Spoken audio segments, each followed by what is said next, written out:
dor ochii de la fum, tu tragi tristă dintr-o țigară. M-ai prins că te-am înșelat pentru a nu știu câta oară. Mi-ai spus că nu ești Dumnezeu, să mă poți ierta mereu, și că eu nu văd niciodată cât îți e ție de greu.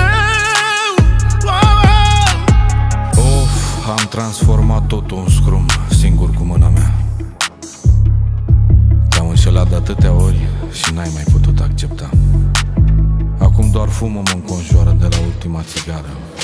Te-am transformat în victimă dintr-o femeie atât de bună.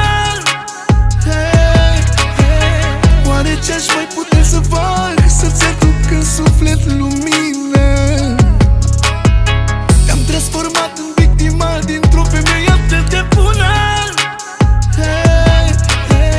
Oare ce-aș mai putea să fac să-ți aduc în suflet lumină?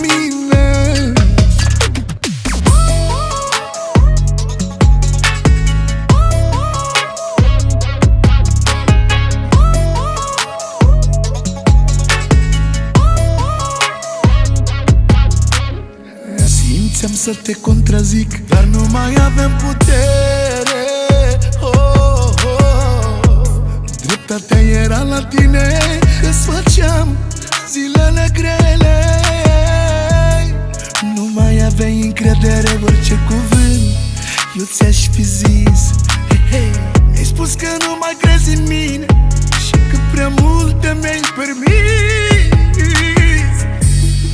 Simt că mi-a corpul foc, te văd complet și mă omoară. Vreau să respir, dar mă sufoc. În urma ta e doar fum de țigară. Te-am transformat în victimă dintr-o femeie atât de bună. Oare ce-aș mai putea să fac să-ți aduc în suflet lumină?